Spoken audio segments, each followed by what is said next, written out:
नमस्कार, मी रवी Nerkar, पळसबाग agro tourism adventure. आज आपल्याकडे नागपूरहून काही पर्यटक आलेले आहेत व आज आपण त्या पर्यटकांना विचारू की आज त्यांना म्हणजे पळसबागला आल्यानंतर त्यांचा दिवस कसा गेलेला आहे. कसं आपण स्वतः सांगण्यापेक्षा आपण त्यांच्या थ्रू आपण माहिती करू की त्यांना कसं वाटलेलं आहे.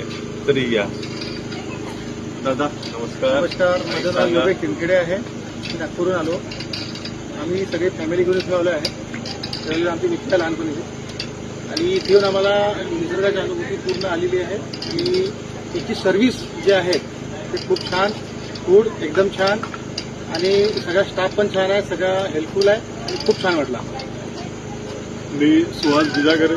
मी खास या ट्रिपसाठी ब्रह्मपुरीहून आलो आहे आणि आम्हाला इथलं सर्व वातावरण खूप आनंददायक वाटलं. विशेषतः बैलगाडीची सफारी मस्त वाटली, छान. आणि जरूर यावे इकडे नाही. आणि तुम्ही सांगितलं तुम्हाला पण समोरच्या व्यक्तीने ते का बरं यावं, काय काय इथे आपण पाहण्यासारखं ठेवलेलं आहे त्याबद्दल थोडंसं जे आपण ज्या वस्तू ठेवलेल्या आहेत. ते एक तर सगळ्यात छान म्हणजे निसर्गाचं जे सौंदर्य आहे ना ते आपण नागपूर सिटीत राहतो तिथे काही असं मिळत नाही. तिथे एकदम यांनी एवढं मेंटेन केलेलं आहे झाडं आणि प्युअर ऑक्सिजन, विदाउट पोल्युशन, शांतता, हे खूप छान आहे. त्याच्यामुळे इथे एक वर्षी तरी यायलाच पाहिजे. गेमिंग सुद्धा आणि गेमिंग ॲडव्हेंचरस गेम एकदम मस्त आहे. लहान मुलांसाठी छान आहे. स्विमिंग एकदम बढिया आहे. स्विमिंग टँक, रेन डान्स एकदम छान, अप्रतिम एकदम छान. चला, धन्यवाद सर.